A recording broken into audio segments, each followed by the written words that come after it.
Good morning. Welcome to Aging Issues Radio, starring Joe Soroselli. This is Radio Westchester. We're broadcasting live from this station at this station in the heart of New Rochelle, New York. This is a bit of a flagship for us. This is our first program, not the morning show. It's a program that will be joining our lineup, but it also will be podcasted. And you'll be able to find it on RadioWestchester.com, but you'll also be able to find it, but we'll find out from the star himself, on Aging Issues Management or Aging Issues Radio. But let's get right to it. Please welcome Joe Soroselli. Good morning, Joseph. Good morning, Bob. And so we do this again. It's been a while since we've had a chance to do this. It has.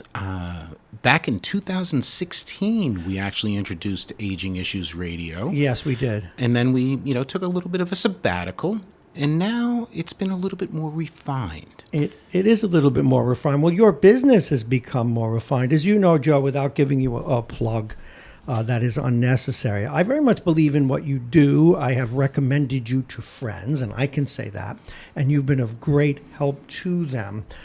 What are we talking about today in Aging Issues Radio? Well, let's take the season. This is enrollment season for most people that have benefit programs, whether it be a 401k, whether it be an HSA, whether it be whatever benefits your company may offer you. And I've been to a number of meetings through September, now October, and it's an interesting phenomenon. When you talk to other advisors, they're always talking about how to differentiate themselves and add value.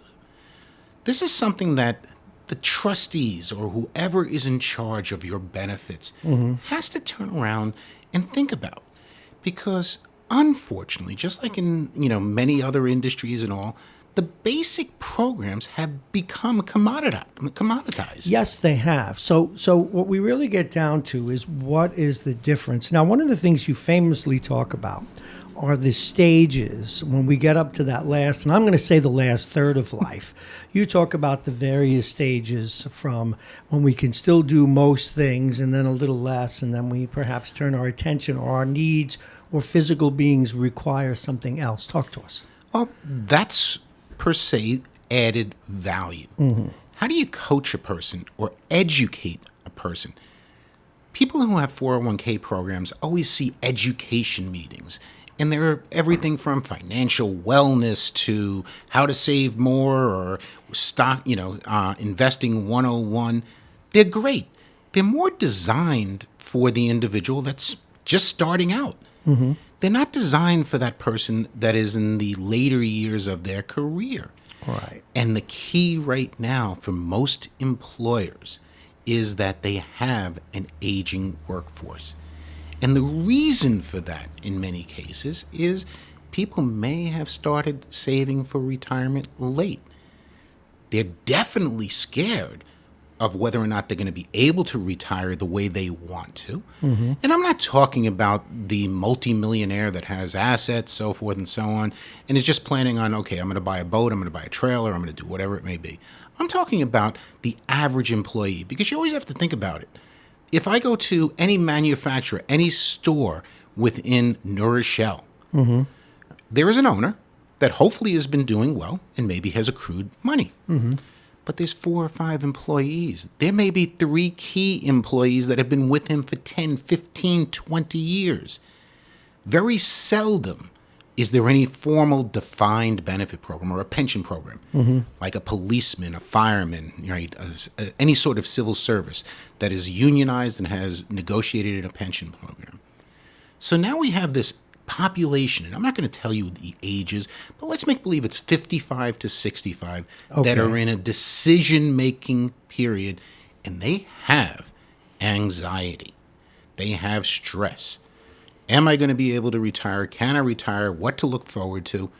Well, what I try to tell people they need to be educated on is the stages that they're going to face in retirement. Well, those are the stages that I'm most interested in, and I think the listeners would like to hear today. What are those 4 stages, and how should they be treated differently? All right, let's even back out of just naming the four stages. Let's think of life. When I make these decisions, or when I'm in that decision-making process, can I retire? Should I retire? What's my future? I call that the go-go years, and that could be after retirement or just prior. So that's phase one, the go-go years. Let me even focus on that, because one of the things that I am trying to do, and we're going to talk about throughout this process, right, is the decisions or the questions that come up in various stages. So in that first stage, then what you're preparing for, hopefully it's going to be a very enjoyable time of your retirement. But you have a lot of questions while you're actively employed that need to be done. The first thing that you start to look at during that first stage of retirement or retirement decision making, and that all ties into your retirement plan. And I'm so focused on this because it amazed me that there was nothing out there to help educate individuals on what happens in retirement.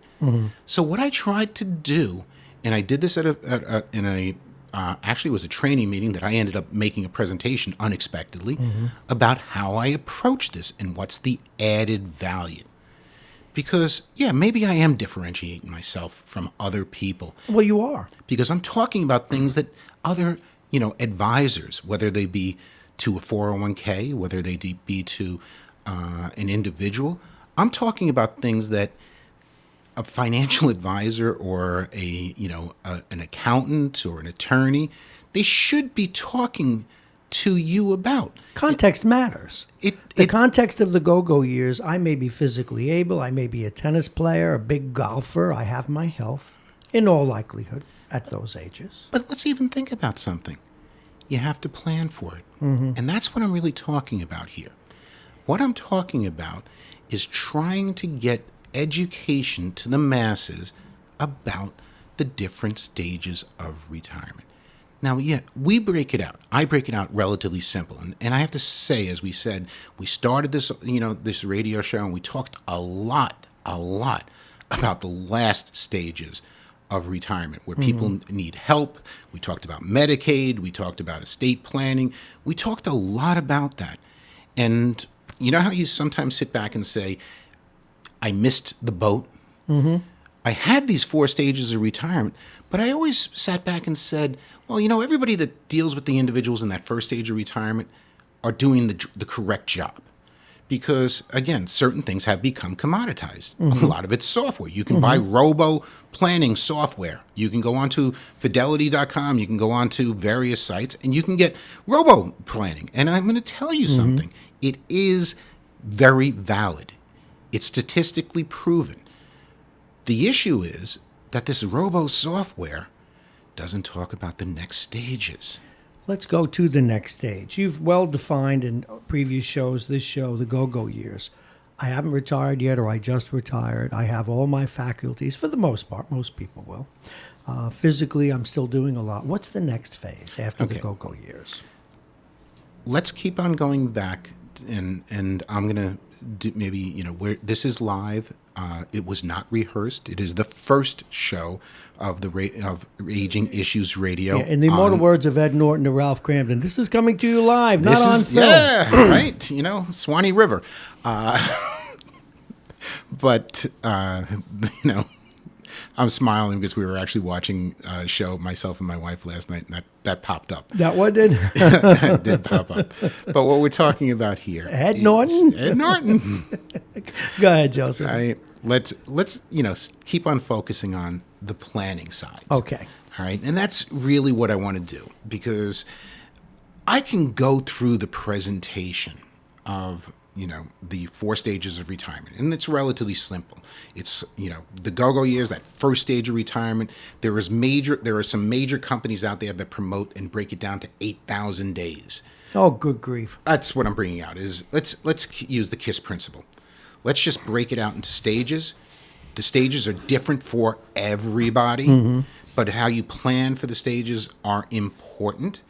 And those stages, whether it be an accrual period to create retirement funds, whether it be a spend down period, how do we spend the money efficiently? Because there are different things that, in different stages of retirement, different expenses become more important. And then there is the third stage where, unfortunately, we are machines, right?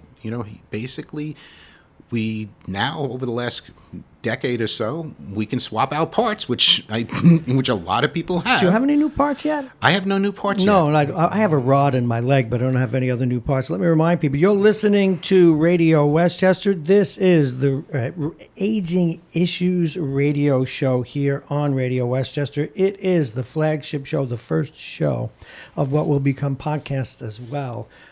Aging Issues Radio. Our guest, of course, the man, the host, the star of the show, Joe Soroselli. Continue, Joseph. Okay, as we said, the body is a machine. And unfortunately, the body breaks down. There's a lot of help that we have now that we didn't have 10, 15 years ago.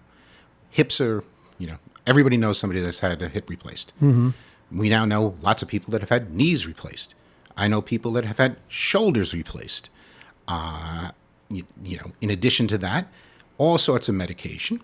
Metal. Right? I have metal in my leg. You have metal in your leg. That's been around for a long time. Yes. Right? Supporting a broken bone or something like that. But even on that, we have today's news. We may have a drug that's going to be that's going to slow down Alzheimer's. Really? I may need that soon. Today's news. It's a concern because we are machines, as I said. And in that last, the third stage of retirement, and I'm going to use that, is a lot of people start to need assistance, whether it be sometimes physical. My mother needed physical assistance. She couldn't do certain things for herself. My father needed supervision. He, eventually died of Alzheimer's. That's what's on his death certificate. Just for everybody listening, he was 99. God bless him. He was a retired civil servant who retired at 62. Oh man, he got 35 years, 38 years on the 33 years on the dole. Good for him. 37 coming. Add I him can't. up. I'm not any good at math, Joe Soroselli. But what I'm talking about here is you don't want to react. You have to plan for it. You never want to be in a crisis mode. I've received, and I go back to the original concept when I started talking about aging issues. I was very concerned with that third stage of retirement, and I was also concerned with the second stage. But the second stage, we haven't spent a lot of. Could you back up to that? I'm going to back up, but I want to bring it. Really keep on wrapping this around. He keeps looking at me very intently when he talks about stage 3 and being slightly addled. Continue, Mr. Soroselli. But I keep on wrapping this around education and added value for business owners. That's the best way to put it. Because as people are educated and understand what potentially, not factually, I wish I had a crystal ball, but what potentially could take place, and you start to realize you can drop the anxiety level. You can drop the stress level. Bob and I had, talked a lot in 16, 17 about the stress level of signing up for Medicare. I don't want to. Well, you actually prepared me for that. It took 2.5 hours. You told me it would. Oh, that's just, that was one part of it. That was one part of it. Because there's a whole decision-making process on taking Social Security. Yep. There's a lot of factors that go into it. Huge. Do I take it? Do I not take it? Can I take my spousal benefit? Can I do different things? What happens if I die? What does she get? All sorts of decision-making process. And guess what that creates? Anxiety and stress. Yes. And if you're working for somebody, right, and these are decisions that you're starting to look at, I'm sorry, productivity goes down. It's just, unfortunately, we're in a system where if you really want to talk to somebody, especially in the government, when do you have to talk to them? Hopefully 9 to 5. Yes. And be prepared, if you're doing it by phone, to sit on the phone for an hour on hold. Well, actually, after you set me up to do that, I did it after 5 and was on from like 5 to 8 o'clock at night. Yeah. Yeah. They do extend the hours, but a lot of people do things during the working day, and they think about things. So now, what could be better for a business owner than to segment their workforce? And what I mean by segmenting their workforce is everybody knows who works for them. You have I'll take my office. It ranges from, I think I am the oldest. I think I am the oldest at 62. All right, but we have we have a couple of 50-year-olds. We have we have two 40-year-olds, and I'll say late 30s and a couple of others, and then it drops down into the 20. The 20. I'm not going to say the 20, but 25 to 30, the late 20s. Now think about something for a second. All of our objectives are different. We're all thinking about different things. Most people really start thinking about retirement in their 50s. We try to teach people to think about retirement in their 20s and 30s, but it's life. I've been doing this since 1985. I can't tell you how many, in quotes, hardship withdrawals, so forth and so on, I've had in the pension business. It's just life. Things I had to do that. Everybody, I did it at one point. I did it in the 90s when there was some episodes that took place. Sure, we all have them, right? Disclaimer: I worked for MetLife for a long period of time, and in the early 90s, MetLife was sued. So I was answering more questions, but not making any money. All right, so things happen. So what you do is you sit back, and you try to educate people, and unfortunately, TPAs, traditional insurance programs, they paint a big, broad stroke. Yes, they do. You have to specialize. You have to, as I said, differentiate yourself, do something a little bit different, offer something a little bit different. And it doesn't always have to be through your provider, because a lot of people have relationships. They sit back and say, hey, you know what? I've been dealing with ABC person for 30 years. He's done good by me and all that. Now, granted, I'm hoping he has changed the program, updated, reduced fees. It's just life. This is, as we said, the industry has in some ways become commoditized. It has become commoditized. Although I know of one case, in fact, that happened to me. I had a long-time insurance guy who, when I was flush, he couldn't spend enough time with me. And then when I changed to term policies and tried to cut down, he handed me off to somebody else, an imbecile. Okay, let's in simple English, you want your advisor to be what is known as a fiduciary. Always has to have your best interests at heart. If he sells something on a commission, he's technically a broker. Yes. So an insurance agent, in most cases, will be a broker. That's cool. Right. Good explanation. All right. So he's trying to sell you a product. He's making a commission. On the opposite side, there are products and advisors out there that are available on a fiduciary platform, an advisory platform. We are advisors to you. And that's the role that I take. I am a fiduciary in many ways under different platforms. When I give advice, it is advice that is in your best interest. And a lot of times, it's not necessarily what you want to hear. Because I will tell people, you can't retire. You got to think about working part-time. You got to think about this. You have to reduce your expenses, whatever it may be. So there's different avenues.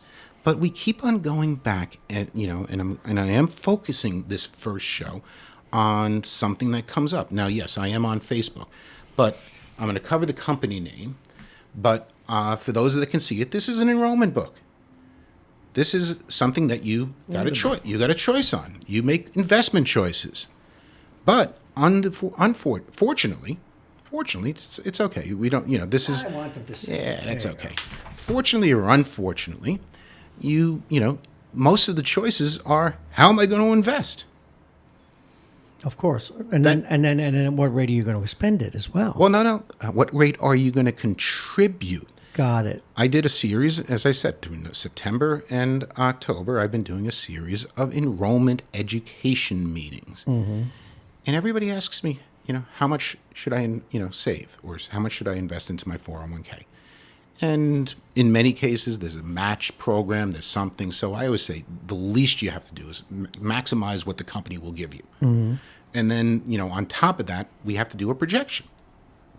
So when you're talking about that, remember I said segment the audience or whatever? In this particular piece sort of bridges all the populations, whether they be the younger, mid to pre-retirees, right? And then you have post-retirees, but usually they don't attend education meetings.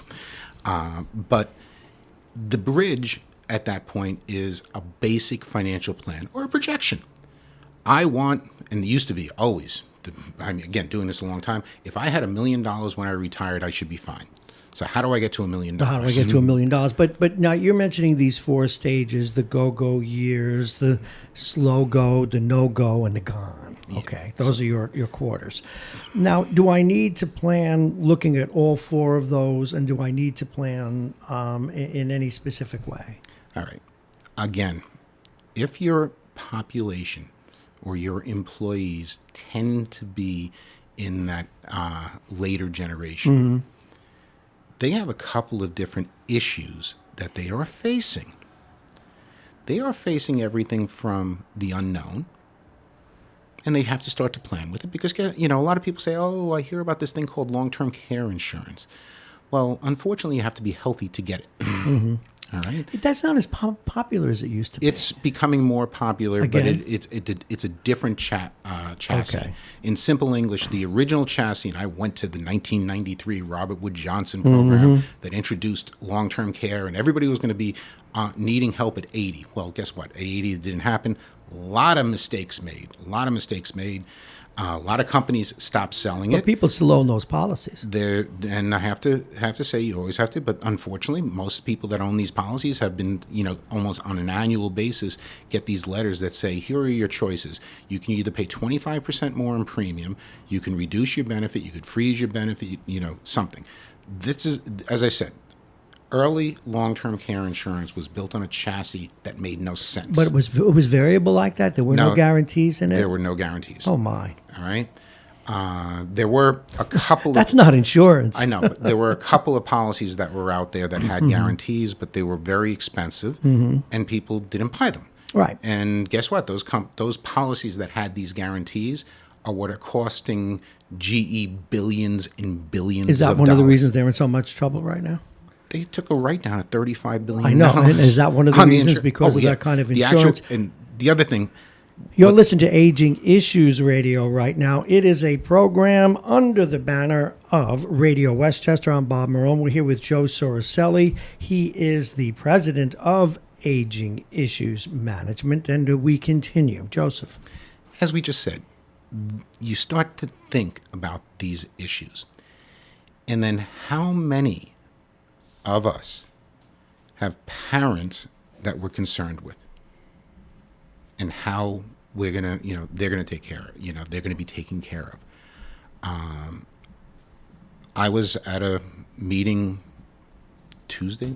No, it had to be Monday night. Monday night, I was at a meeting, and I was talking about what I do for a living. And it was a meeting of attorneys. And, every attorney doesn't practice every facet of law and doesn't do anything else. This individual was a contract lawyer for a title insurance company. And he said, give me your card. He reached out to me already, and we have an appointment to talk about his mom. Really? He doesn't know. Mom is starting to fade, right? And there's a different thing that's happened. So what do we have? I got a person who I believe is of a similar age as myself, maybe a couple of years younger or anything else. Now, in addition to being concerned for himself at some point in the future, he is dealing with mom or dad. I recently wrote an article on nothing more than if you see, there's a family care need, right, for a parent or someone else. I profess simple strategies. So I'm swinging back again to what this show really I want to accomplish. We're in a period of time for most companies that are starting to do enrollment meetings and education meetings. Don't offer that generic education meeting. Start to specialize out or break out of planning. Joe, one of the inferences I've always gotten when we did this show is where people need you, in addition to planning, even when you advised me about setting up for my Medicare, there are so many options and so many products and so many companies. It is dizzying. It is absolutely, for all I know, and I'm very happy with my plan, for all I know, there's a better, cheaper solution out there. I don't have the brain power to even figure it out. Well, fortunately, and I'll add another fortunately. Previously, it was pretty much the person you were dealing with. Mm-hmm. They had, and just for yourself, from a professional standpoint, you have to be licensed with each individual company. You have to turn around and take their continuing ed or their product description courses, so forth and so on. There are some people that have designations as counselors, that can give broader based knowledge and all. So this was last year, not forget about years ago. Last year, this is what you were dealing with. Now, the government's put together pretty much a comparison software for you. What's that called? Oh, you can go to Medicare.gov, and it's there. It's being advertised on TV. Now I know you But don't. then you have to put in all your medications and everything else. Either it's the old story, and this even comes back to 401ks. Basic presentation. You can do it for yourself. Pick the investments that you want to invest in, or we can do it for you. They're known as target date funds. Yes. So it's if you really want to investigate, you can go on and see the different programs that are available in 10801. Okay. All right. Gotcha. And then you can, narrow down the search. And he was talking, of course, about your area code, folks. Go ahead. Right? Zip code, not area code. Did I say that? Yeah. Well, I was close. At least I had the right instinct, the wrong answer. Go ahead. That's okay. But there are services, and there are people like myself that will help guide you through that process. See, but what I'm trying to do here is show people how we need somebody like you to help us through these things. You need an advisor. One of the things that I do in the simple strategies, right, and it is appropriate for all ages, is get a professional involved. It doesn't have to be Joe Soroselli. It doesn't have to be ABC person. Just make sure the person, first, is a fiduciary, has your best interest at heart. And then second, if nothing else, I used to call it trailers. Before, I've got 35 years plus of experience. I've experienced, 1987 in the stock market. I've experienced 2000 in the stock market, so forth and so on. I've paid death claims to people that I wrote insurance on. I've helped people protect assets, for Medicaid. I'm doing care plans or figuring out how to do things. I have a big, broad base. Now, why I say that is the individual that you're dealing with may not have 35 plus years of experience, but hopefully he has the resources and the savvy to realize what they can and can't do. Well, that's something I wanted to mention. The stuff that's always been obvious to we who are the pedestrians is we know we have to invest. We know we have to plan. We know we need to talk to you about that. But I think where we've missed the boat is getting advice, particularly, I'm going to go back to the go-go years now. Yeah. How should I structure my Medicare? How should I structure my Social Security? When should I take it? How does it fit in with the rest of the income profile that I might have? Hey, Bob, remember you said, I want to get back to that second stage? Yeah. Well, that's another whole piece because you start making all of these decisions on Social Security, Medicare, usually while you're working and you have a benefit program. So you have some time to research it. But I also very much profess doing a budget and doing budget projections. Because the piece that you didn't talk about... Don't look at me. No, but the piece that you didn't talk about, we've talked about this before, and I actually ran a campaign for a town... a member of the town board based upon it, and I attended meetings over the last month on it, but it's planning and housing. Because, unfortunately, we're in a state currently, right, that we can't deduct all of our real estate taxes. Right. And our state taxes. So there's a factor there.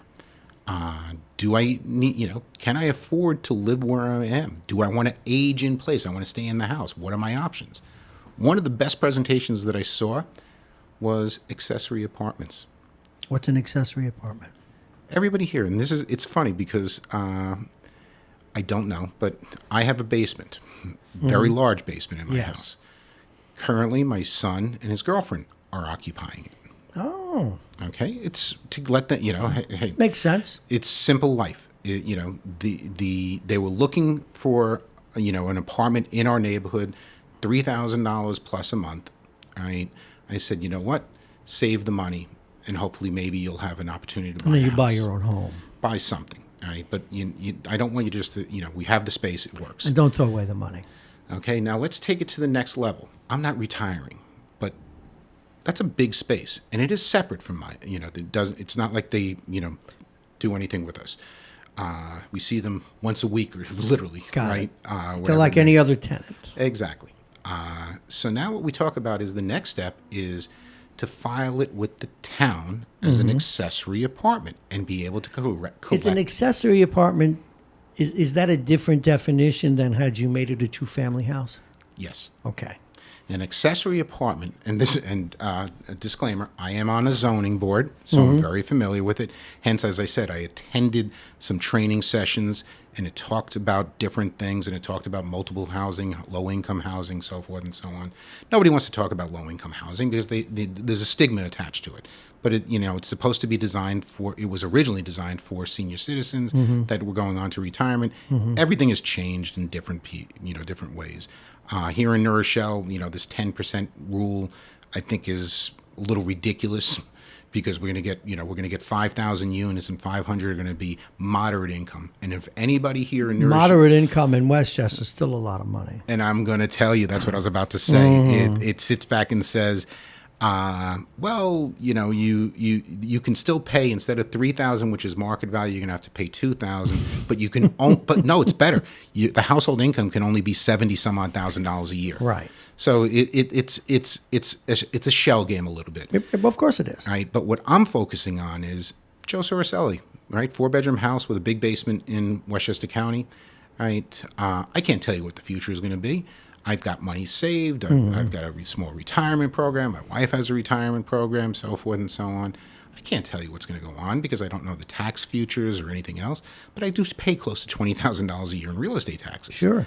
So if Only 10 of which you can now. no, because write you got to off. remember, I pay state income tax too. Well, that too. So I basically get no deduction for it. Sorry, pal. I know. So, but here is what I'm focusing on is accessory apartments are a plan or a housing plan going into the future that could keep us in the house. Now, is it only for family members? Is that No, part of it? An accessory apartment is an accessory apartment. So you could have set it up for me This if I is- were this drooling is- on myself right now. Yeah, this personally, I don't need to file for an accessory apartment because it is a family member. Okay. All right, so there's no reason to do anything like that. It's it's 100. But you could. If my son moves out, and I said, you know what, I'm thinking about such and such, and I want to rent it to Bob, and Don't look at me like that. Hey, there's a stream in the backyard.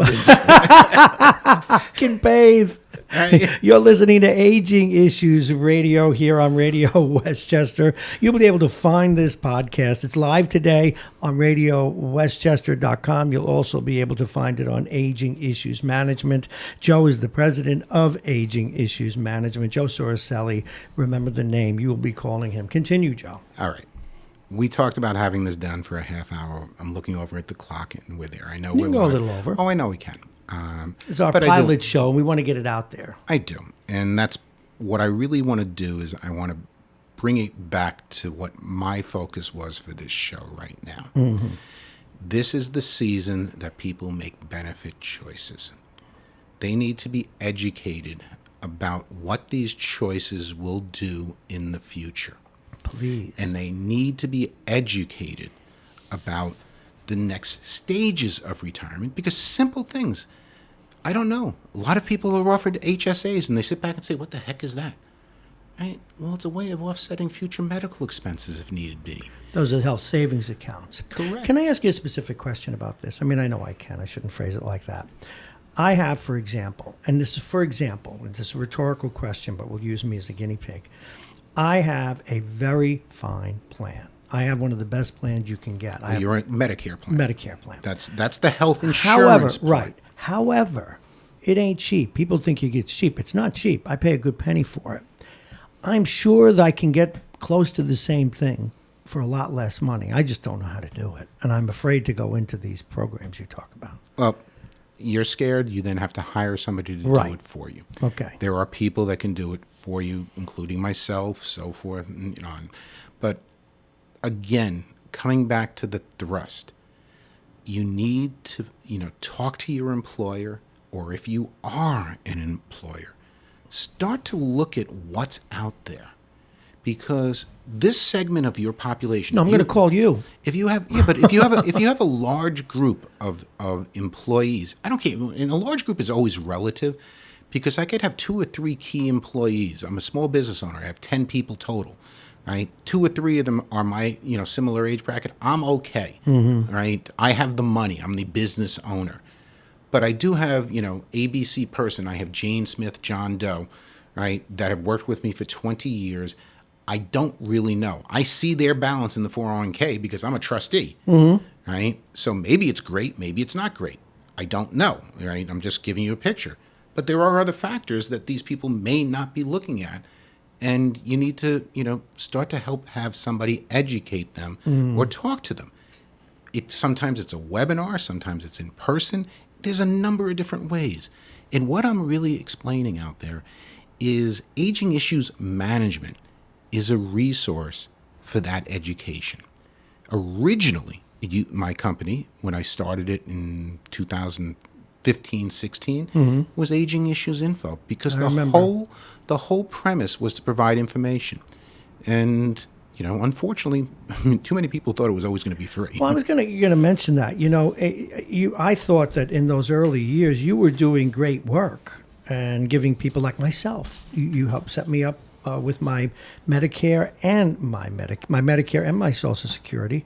But okay, we knew each other and we worked together, so you didn't charge me. But you did that for a lot of people.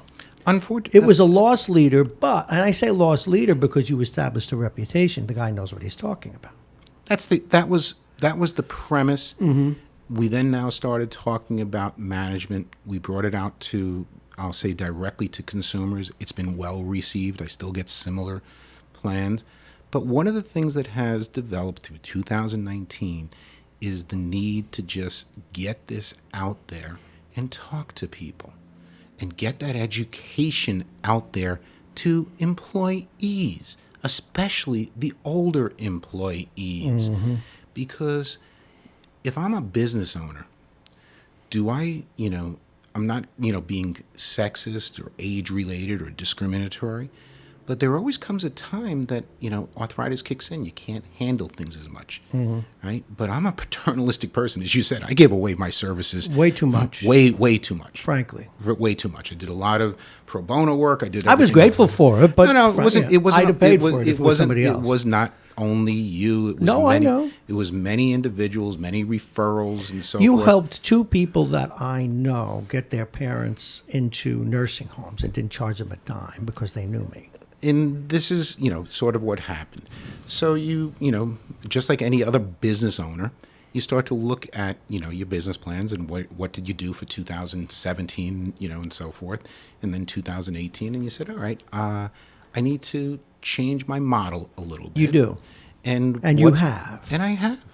It was really, in some ways, it was as simple as changing it from just info to management. Info is still around. Right, because I may at one point keep that pro bono going under info. And if I may, we're talking about how you've helped people with plans and planning for retirement, but even the investment part of it, which I know we have to handle for compliance reasons a little differently. But I always use the example, Joe, of, and this is with all due respect to the profession, I am a long-haul truck driver. I can pull up a long-haul 18-wheeler into a box of tissues, park it, empty it, and head back to Louisiana tonight. I'm good at what I do. Exactly. Do you think I have any time to understand the difference between an exchange-traded fund, an index fund, or a very specifically targeted income fund? Do you think I have the time? I don't. They don't. You don't have the time. You don't have the. I had a postcard I sent out one time with just initials and acronyms on it, right? Because what it really was as confusing as all hell. Yeah. All right. Now, back up to my original premise, and we talked about commissions and advisory. You want an advisor who is a fiduciary. You want to understand what he is doing for you. They're responsible for managing your money. They must make decisions with your best interest at heart. Correct. And then the other part of it is you don't necessarily even have to move your money, because an advisor can just be a financial plan, give you, direction, give you a review. And you always do start out with, have you done a budget yet? And then people like me, we avert our eyes, we look away. Those are even the piece. But you brought up you brought up investments. Yes. This is not product driven or anything else. Not at all. But a good advisor will have some resource to take where you're invested at the current time and then compare it to who I'm talking to. And what I mean by that is we're in interesting market times. If you hear people talking recession, you hear people talking this, you hear, we got 2 years until the recession. So what am I supposed to do? Right? I have a client that I call, a Chicken Little. Right? I was just going to say, did you see the feathers on me while you were? No, I'm so serious. Bright and yellow. He would bury his money in the backyard, and I said, okay, we got to go buy gold. You should go buy gold ingots. At least maybe you'll get some appreciation. Get some bullion, yeah. Right, or something on that. But you have all different risk tolerances. So an advisor should see if you are invested where you should be, and then we come back to the goal. Is unfortunately, and especially in those later years, sometimes people invest more aggressively to try to catch up. And that's a mistake. That's like doubling your bet. It's double down. They may be aware, but somebody has to make sure they're aware of it. But the risks are. The risks are, because it's funny when you do some of these education meetings, that they open up the book, right, and they go back to the performance page, and they just look at, okay, who did best last year? Right. So there's education that's involved, and then you bring them back to, hey, here are these 10 questions that will start to give you a profile. They're scored, so forth and so on, and then see where it fits on the dial of risk. Is it all the way up? It's the highest flame, right? Or is it medium flame? Or is it low flame? One of the things that people can't count on anymore, unless they work for municipal unions, is a defined benefit plan. They're not. They're not. They're the only other places that you will sometimes find them is in professional practices, right, or Europe. Right. Well, Europe is I'm going to say this. Are they moving away from them yet? Oh no. I'm very well versed on on Britain. And maybe it's part of what's going on with Brexit and all the other stuff. And I'm not going to say I'm well versed on the benefit side. They have actually limited. What they did in Britain, they would like to bring to the U.S. They have limited the amount of money that an executive can save for retirement. Why? Because it was too skewed. They were the affluent, so they're basically saying, no, if you're a company, you can only spend X number of dollars on retirement. Forget about, I'm a plant. I've been put it in the bank. No. You have to understand. It changes when I say the amount that you can save for that's retirement. going to be tax deferred. That's preferred. Has some sort of preferred tax. So, because there are lots of programs. You have deferred comp program, your quality. I can go over 15 different acronyms, that we can talk about for, creating a healthier retirement for those who can afford to do it. And companies would try to benefit their executives. They limited it. And it even gets more interesting. It could be a person that works in the U.S. that is basically on U.S. payrolls. They're still limited because they're a British citizen. Right. So it's an interesting scenario. How much, Joe, and this is why we need advisors, how much of this has gotten so complicated that people avoid it because of that? Oh, that's, deer in the headlights. It's deer in the headlights. There's no question about it. People freeze. I remember once when I was at Merrill Lynch, I said to one of the fund guys there, it was actually the communications guy and the asset management part, and I said, do we really need like 500 funds? I mean, what is the spread between There's 5,000. No, but I'm saying in that particular department, so many funds. They're competing for the same dollars. Does the world really need that many funds? Again, education, we're not talking about investments right now. I can always talk about it. I do have certain designations. We're talking about education. I don't want to talk about investing. Do we really need all those funds? Do you really need all those funds? Everybody has heard about indexing. Yes. That eliminates it. Because unfortunately, in many cases, when you look at a large cap growth fund, the majority of the funds own the same stocks. They may own them slightly different. I love when we do a report on somebody and say, "Hey, I'm really diversified. I own American funds. I own John Hancock. I own this. I own that." And even the software that is available to do this only usually takes the top 20, top 10 or 20 investments. But when you overlay each fund on top of the other, it's Jesus. I own a hell of a lot of Amazon. You want to know that's right. The dumbest thing I ever did. Well, I've done many dumb things. I bought at the peak of the tech market, but I figured if I get a mutual fund, but I got a mutual fund that was a tech fund. Yeah. So when that segment died, I may as well have had one stock.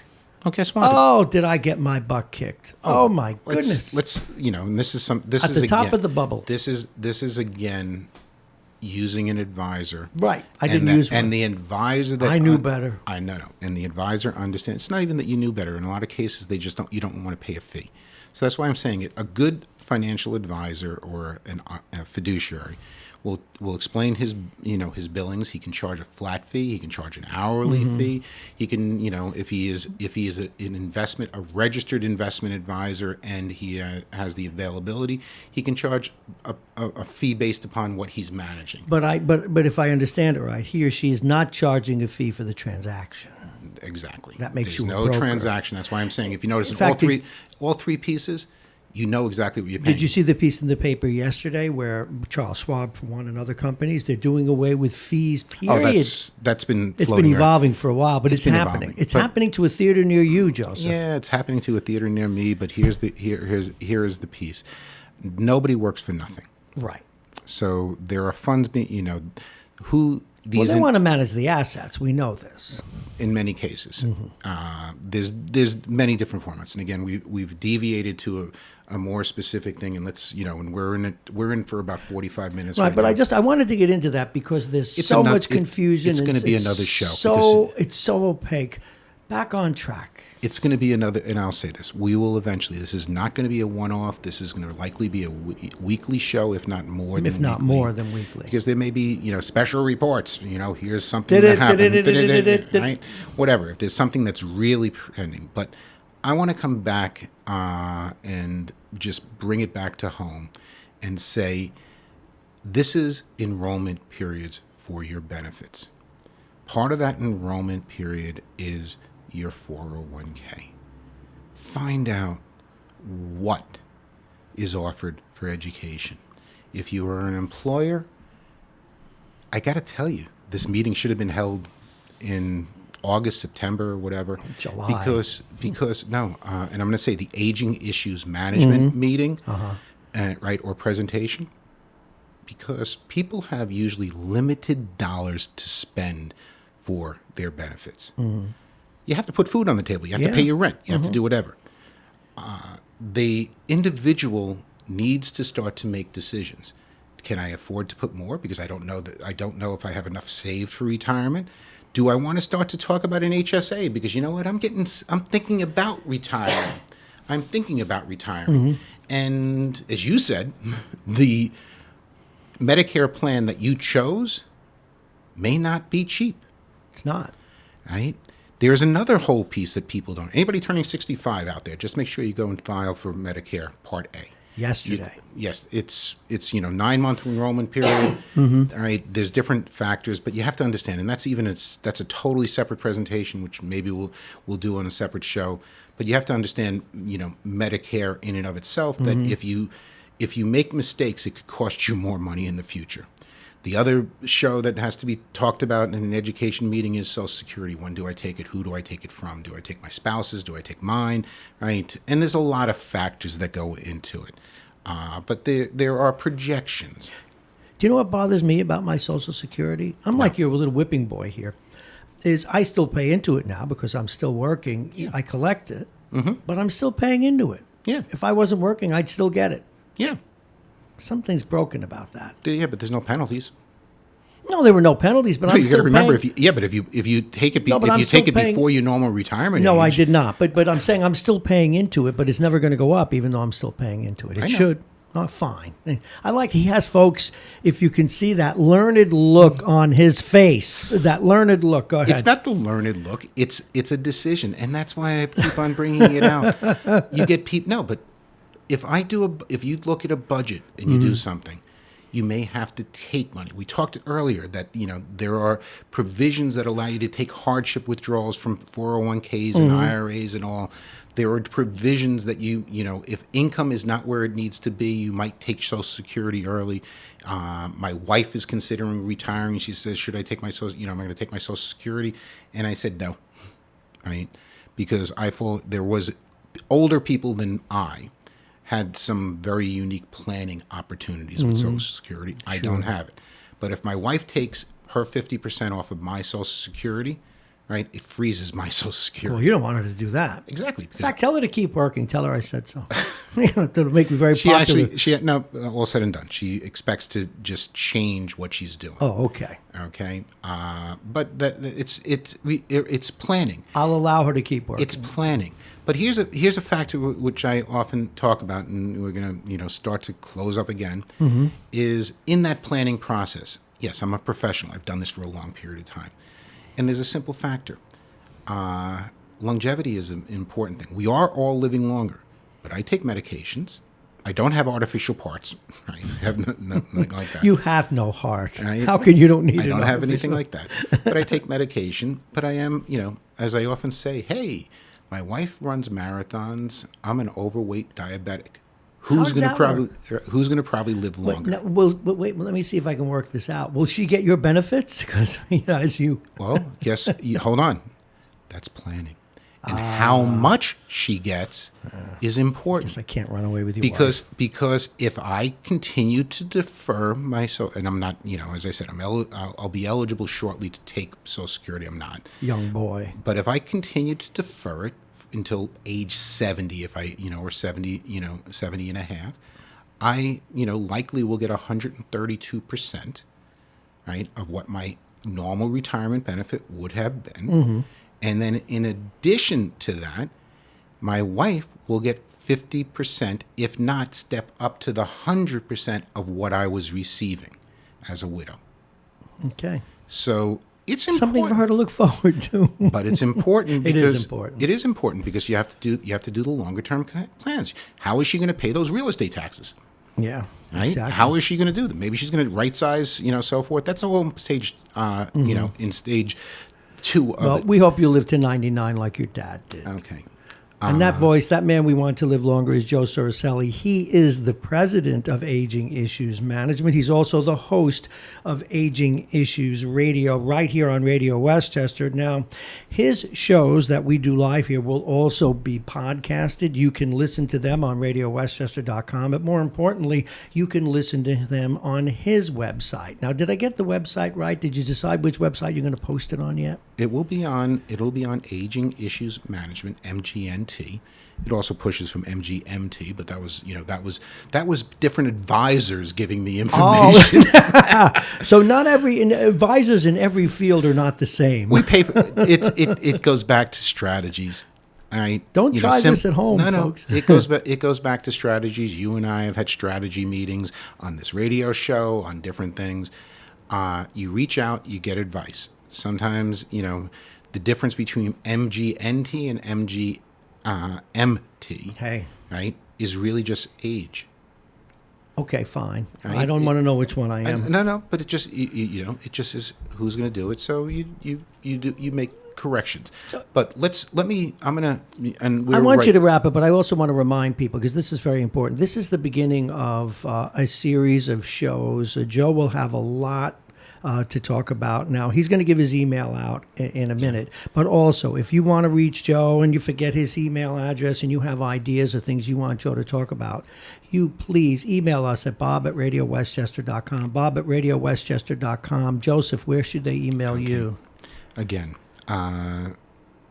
the easiest contact, if you Googled me, you're going to come up with lots of situations. Pretty much anything that I have done over my 35-year career, right? I've kept certain phone numbers. 914-468-0186 is direct. Give it again. 914-468-0186 is direct to me. And if they want to email you with ideas for the show, you can get me at Joe at Aging Issues Info. You can get Joe at Aging Issues Management.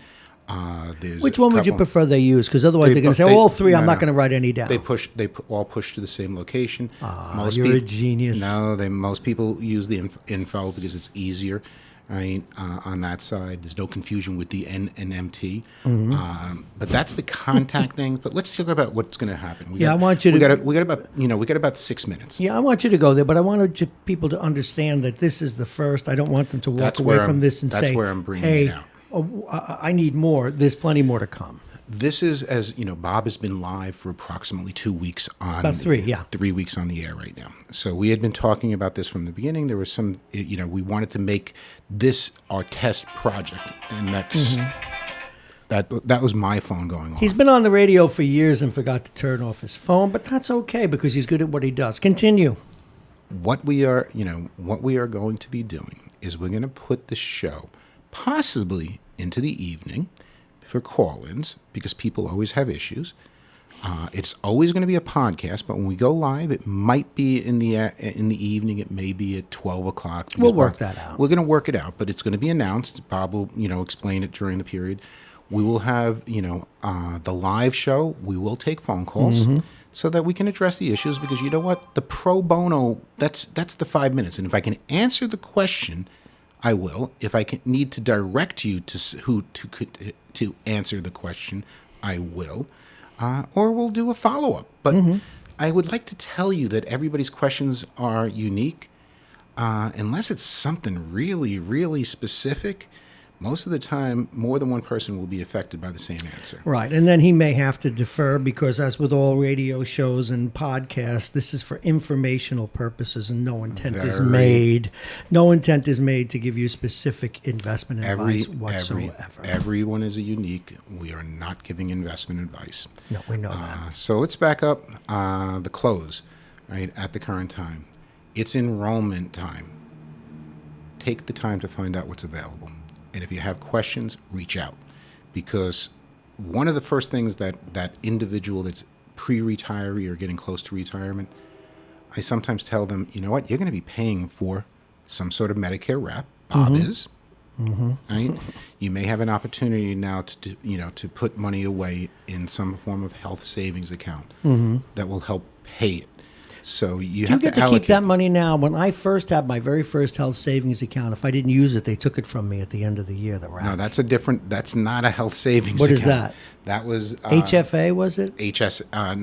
Oh, God bless. Now I can't even think of the acronym, but it's been an hour or so. I don't know how you do it for 4. But my head is spaghetti. It's so right. But that's basically your EAP, employee expense account. We'll cover that in future shows. No, simply put, there are 2 different accounts. An HSA is basically a savings account for future health expenses. The other account is on an annual basis to pay deductibles, to pay non-things. It was a use it or lose it situation you had to be given. That program evolved to an HSA that you can do more with it. Much better. And then the HSA has now also involved, it used to only be available through very simple fixed income accounts. Now you can turn, in most cases, there are some state programs, there are other programs that are out there that you can actually invest the money if you want. So it's for a longer period of time. I got it. So, these are the things That's why they need you. Well, help them. I'm going to say this, but I could educate you to the greatest thing in the world, and then you have to go back to your boss and say, how come we don't have this? Right. Well, you know something? I advise advisors, all right, because this concept of really planning for multiple stages is pretty new. It's real. But it's real. I didn't expect, look, I'm going to be 70 in 6 months. I didn't expect to still be playing hockey, but I am.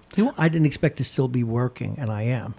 But tomorrow I could come up lame. God forbid I could have a stroke next week. You got to plan. Yes. And you have to recognize the next stages. So to close, this is Joe Soroselli, My company is Aging Issues Management. You can find it on the web. You can reach me at joe@agingissuesinfo.com, because I've given a lot of information and a lot of work to people over the years. And a lot more to come. A lot more to come. My phone number is 914-468. Look them in the eye. Let them see them I know, beautiful I've been talking, blue eyes. 914-468-0186. I just want to say thank you again. This was the first show of many to come. And what each show is going to try to do is to focus on an issue that people are facing. Unfortunately, when we first started this, we focused on the last stages of retirement. Mm-hmm. Medicaid, because everybody says wants the government to pay for themselves. Mm-hmm. Well, you know what? I realize that there's that first stage that there's not enough information out there. Not enough at all. Right, and there's a lot of people that are stressing. And let me add to this on your benefit. Even though you may be as where I am now in that first stage, it also, because of the longer lives we're living, gives you time to the extent that you can correct any errors, correct the path that you're on. It's a plan. Yeah. And you just want to have an idea of what's going on. As I often say, people plan for years to get married. Sometimes they plan for years to have a child, right? You plan for years to potentially retire, right? Did you plan for all 4 stages of your retirement? And the answer usually is no. Absolutely Again, not. Joe Soroselli, we're right on time. I thank you so much. Thank you very much, everybody. It's the one next to it, my friend. Put that on up. You've been listening to Aging Issues Radio, starring Joe Soroselli, right here on Radio Westchester. I'm Bob Marone. On behalf of Joe Soroselli and all of us here at Radio Westchester, thank you for listening.